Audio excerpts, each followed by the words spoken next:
Alumnas y alumnos de tercer grado de secundaria, es muy grato para mí recibirlos en una nueva sesión de lengua materna aquí, en Aprende en Casa 3.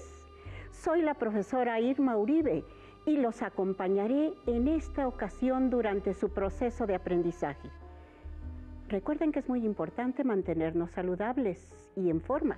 Por ello, los invito a que mantengan en sus hábitos de higiene el lavado de manos frecuente con agua y jabón o alcohol en gel, tener una alimentación balanceada y que beban abundantes líquidos. Nuestra sesión de hoy se titula Del antes y el ahora en los modos de vida. Y el aprendizaje esperado que nos corresponde es: infiere algunas características del Renacimiento a partir del análisis de una obra literaria. Específicamente, detectar las transformaciones en los modos de vida entre el Renacimiento y la época actual. Para el desarrollo de esta sesión, tengan a la mano su cuaderno, un bolígrafo o lápiz y su libro de texto de lengua materna. Recuerden tomar nota de la información que consideren más importante. Pueden escribir oraciones breves en forma de lista o intentar elaborar posteriormente un organizador gráfico, como un mapa mental, mapa conceptual o cuadro sinóptico. Como recordarán, todos los movimientos literarios reflejan la cultura de la sociedad en la que acontecen. Por eso podemos conocer el modo de vida que llevaban las personas de alguna época a través de la literatura. Los modos de vida se refieren a los hábitos cotidianos de las personas de una determinada sociedad, es decir, qué comen, en qué horarios, qué hacen en su día a día, cuáles son sus costumbres, cómo se relacionan con otras personas y cuál es la división social del trabajo y de las clases sociales, entre otros aspectos. Todos ellos se encuentran presentes de alguna u otra forma en las obras literarias. Solo hace falta leerlas con atención. Como en esta sesión nos centraremos en la literatura del Renacimiento, tomémonos un tiempo para recordar algunas de sus características. El Renacimiento fue un movimiento cultural que surgió después de la Edad Media, entre los siglos XV y XVI en Europa, principalmente en Italia, Francia y España. Se le llamó así porque se dice que representa un renacer de las artes y las ciencias después de la Edad Media, que suele considerarse una época de poco avance científico y artístico. Sobre todo, se trata de un renacimiento de las culturas antiguas, pues retoma los ideales clásicos característicos de Grecia y Roma antiguas, que se centraban en lo propiamente humano, como los sentimientos y las emociones. El mundo ya no era un lugar para padecer, sino un lugar para disfrutar a través de los sentidos. En cuanto al contexto histórico y social del Renacimiento, es importante tener en cuenta que sucede un cambio del feudalismo hacia el capitalismo, donde los campesinos dejan de ser siervos del señor feudal y se convierten en obreros que viven en ciudades y reciben dinero por su trabajo, lo cual permite el surgimiento de la burguesía. Para acercarnos al propósito de nuestra sesión, nos centraremos en el movimiento renacentista surgido en España, ya que en esta época el Imperio Español se consolida como una autoridad política y social en toda Europa. Sin embargo, este logro, que implicó muchas guerras, tuvo grandes costos económicos que no se compensaban ni con las riquezas traídas de América. En cuanto a los estratos sociales, la nobleza conservó su posición social encabezada por los reyes.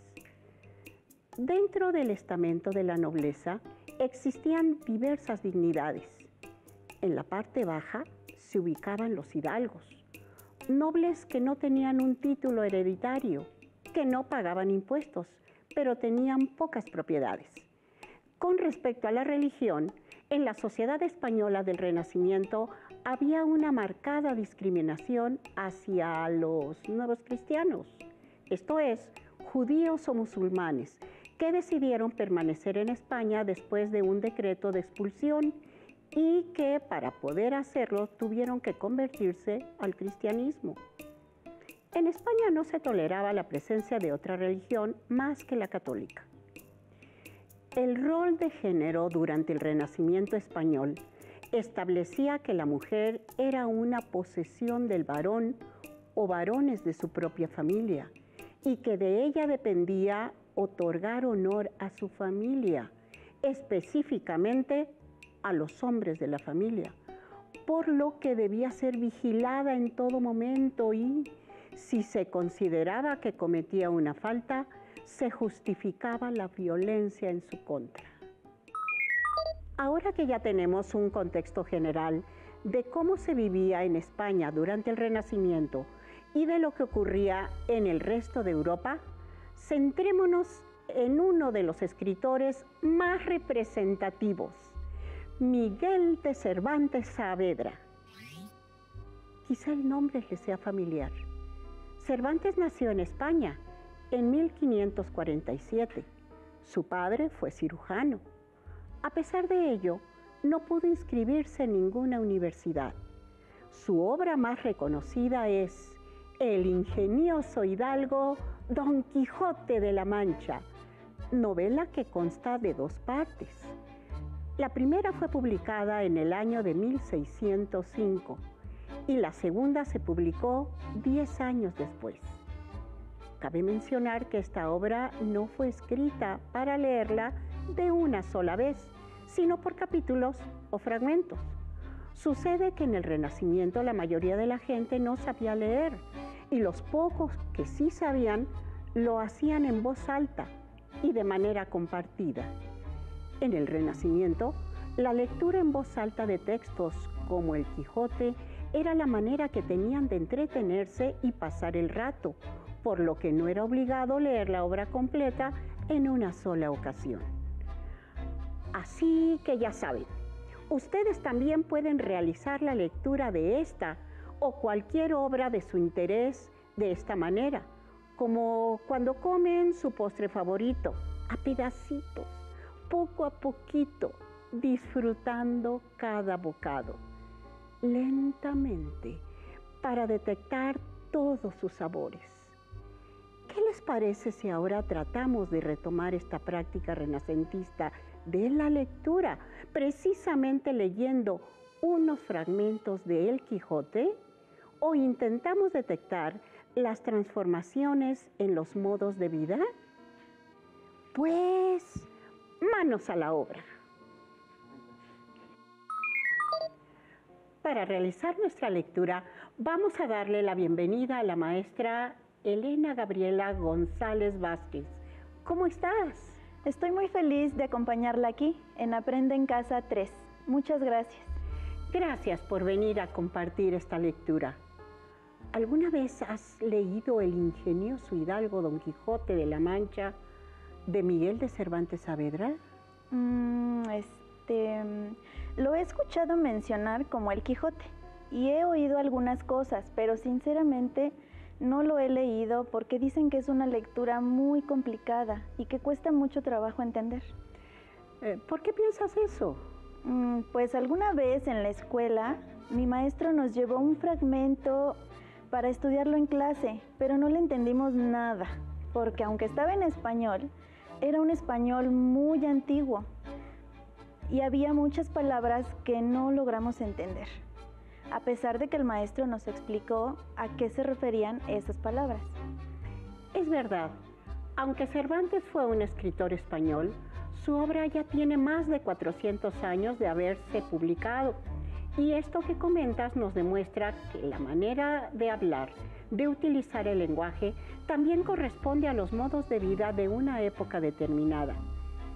En esta ocasión, para apreciar fácilmente la riqueza cultural de la obra, sin que nos limite el lenguaje, leeremos una versión realizada en Madrid en el año 2016 por un colectivo de escritores que se dio a la tarea de hacer la modernización de algunos capítulos del Quijote, con la finalidad de acercar a la lectura de este clásico de la literatura universal a los jóvenes y no tan jóvenes. Voy a leer un fragmento y luego tú me dirás los modos de vida en el Renacimiento que lograste identificar y cómo se han transformado con respecto a la época actual. Entendido, profesora. Comencemos. En un lugar de La Mancha, de cuyo nombre no quiero acordarme, vivió hace mucho tiempo un hidalgo caballero que tenía fama de bueno. Se llamaba Alonso Quijano. Era alto y seco como un palo. Tenía unos 50 años y vivía con una criada que rondaba los 40 y una sobrina que no llegaba a los 20. Era un gran madrugador. Le apasionaba el mundo de la casa. Como buen hidalgo vivía de sus rentas. No le faltaba de nada, aunque presumía de vivir sin lujos. Apenas tenía deberes ni obligaciones diarias, por lo que dedicaba sus horas ociosas a leer libros de caballería, con tanta pasión que, incluso, llegó a olvidar la casa y la administración de su finca. Su obsesión por la lectura era tal que tuvo que vender parte de sus tierras para comprar libros y más libros de caballería. Me quedó claro que en este fragmento se describe al personaje principal. Se dice que era muy delgado y que tenía alrededor de 50 años, que le gustaba la caza, pero sobre todo le gustaba muchísimo leer libros de caballería. Pero no entendí cuando dice que era un hidalgo que vivía de sus rentas. Un hidalgo, como mencionamos, es una persona que pertenecía a la pequeña o baja nobleza durante la Edad Media. Cabe decir que no todos los nobles eran caballeros, pero para ser caballero era necesario formar parte de la nobleza. La nobleza se caracterizaba porque eran quienes se encargaban de lo que hoy conocemos como ejército. En este fragmento podemos pensar que Alonso Quijano, el Quijote, sabía manipular un arma de cacería como la ballesta o el arco. Recordemos que en el Renacimiento la nobleza medieval mantuvo su nivel social alto, a pesar de que en el Renacimiento cobra auge el comercio. En la Edad Media se consideraba que el orden social está provisto por una divinidad, por lo que intentar alterarlo era ir en contra de esos designios divinos. En consecuencia, los hidalgos, dado que nacían como nobles, debían mantenerse sin ningún cambio. Por eso dice el texto que no tenía obligaciones ni deberes, porque eso no le correspondía a la nobleza, sino a las personas que pertenecían a otros estamentos sociales. En este caso se menciona que vivía con una criada. ¿Cómo crees que se ha transformado ese modo de vida en la actualidad? Creo que se ha transformado bastante, porque aunque en España sigue habiendo nobleza, la división social es muy diferente, pues ya no se habla de criados. Y ya no se piensa que uno tiene cierta posición social por designio divino. Además de que las condiciones de vida han cambiado mucho, pues hay más igualdad.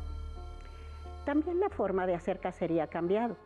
Hoy en día, en muchos países está prohibida y en donde es permitida hay lineamientos o reglas que establecen en qué, cuándo, cómo, dónde y con qué se puede practicar la caza, lo cual no sucedía en el Renacimiento. Leamos otro fragmento. Se enfrascaba tanto en la lectura que leía noche y día sin parar. Y así, a base de tanto leer y tampoco dormir, se le fue secando el cerebro y empezó a perder el juicio, hasta tal extremo que pensaba que todo lo que leía era verdad. A veces dejaba de lado su libro, se levantaba airado, cogía su vieja espada y la blandía con ímpetu para luchar contra los invisibles gigantes que se enfrentaban a él.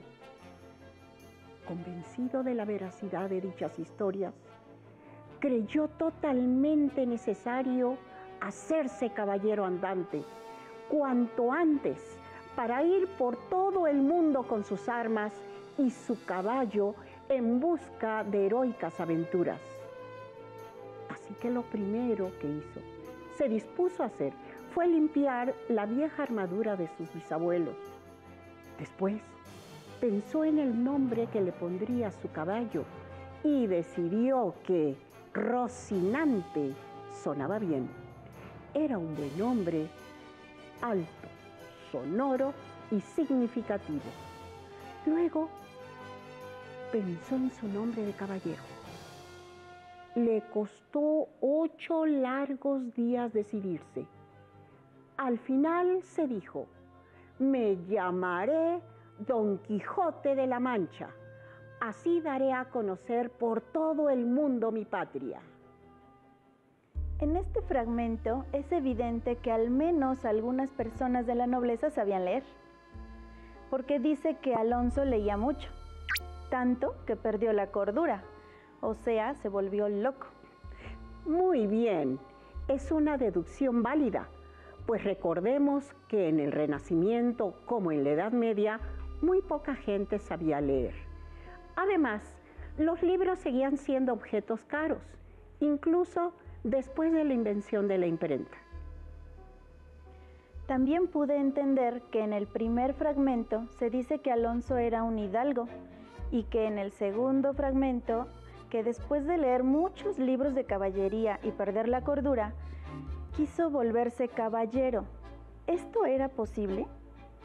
No era posible, pues como mencionamos, no se podía alterar el orden social que se consideraba dado por una divinidad. Sin embargo, en el Renacimiento se comienza a dejar de lado lo divino y el centro de la vida se vuelve el hombre, lo que siente, lo que piensa y lo que desea. Así que esto se refleja en el carácter que imprimió Cervantes a Don Quijote. ¿Pudiste detectar alguna otra transformación en los modos de vida del Renacimiento y la época actual? Sí, identifiqué que Alonso necesitaba una armadura, un caballo y un nombre diferente para poder convertirse en un caballero.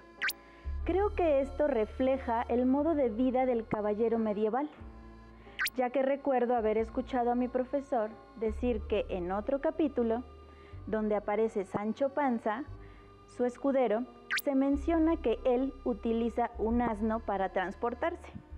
Tienes razón. Si observas, incluso en la actualidad, mantener un caballo no es barato.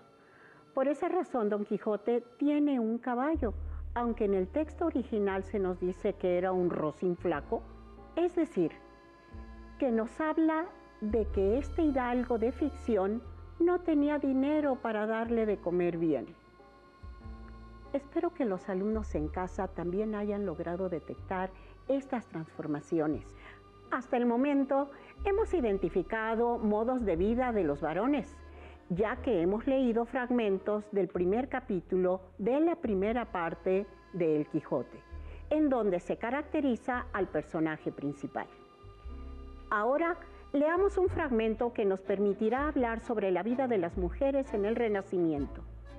Esta vez, el fragmento es una adaptación del capítulo 9 de la segunda parte del Quijote, que lleva por nombre completo Segunda parte del ingenioso caballero Don Quijote de la Mancha.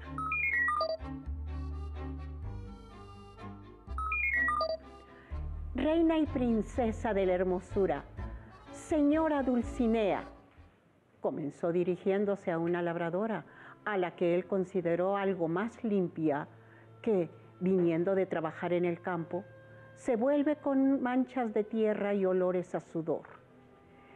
Yo soy Sancho Escudero, del que veis ahí en su caballo, Don Quijote, o caballero de la triste figura, como lo llaman algunos. Apartaos del camino, que tenemos prisa, gritó la que tenía peor genio. Levántate, Sancho, dijo Don Quijote, que me han hechizado para que no vea la hermosura de mi señora y en su lugar aparezca una labradora pobre. Y vos, mi señora, seguro que el maligno también hace que no me veáis a mí tal y como soy. Miradme con ojos amorosos, que os adoro. Se alejaron y la aldeana, confundida con Dulcinea, pinchó fuerte a su borrico para que corriese, pero terminó en el suelo, arrojada por el pobre burro. Fueron Don Quijote y Sancho a ayudarla. Ella se levantó y, cogiendo carrerilla, saltó por la parte de atrás de su burro y terminó a horcajadas sobre su borrico. Don Quijote quedó maravillado. Dulcinea tiene tanta agilidad que podría enseñar a montar a cualquier jinete experimentado. Según este fragmento, profesora, las mujeres que trabajaban en el campo no andaban solas, sino en compañía de otras mujeres, y me resulta interesante que aunque montaban burros, las 3 campesinas tienen cada una el suyo. Así es. A lo largo de la lectura del Quijote se menciona que Sancho viajaba sobre un burro y que otros personajes también lo hacen, como estas campesinas. A partir de estos planteamientos podemos detectar que los modos de vida con respecto al transporte se han modificado en la actualidad, ya que incluso en el campo los medios de transporte principales ya no son los animales. Leamos un fragmento más en donde se refleja la manera de convivir en el Renacimiento. Esta aventura sucede en Barcelona, a donde Don Quijote y Sancho Panza habían llegado tras otras de sus muchas andanzas. Fueron invitados por don Antonio Moreno a pasar unos días en su casa. Don Antonio era amigo de un tal Roque Guinart, un bandolero catalán, que se hizo amigo de Don Quijote en otras de sus aventuras. Una vez alojados en su casa, nuestro Don Quijote fue invitado a una cena que organizó la mujer de don Antonio para darle a conocer a sus mejores amigas.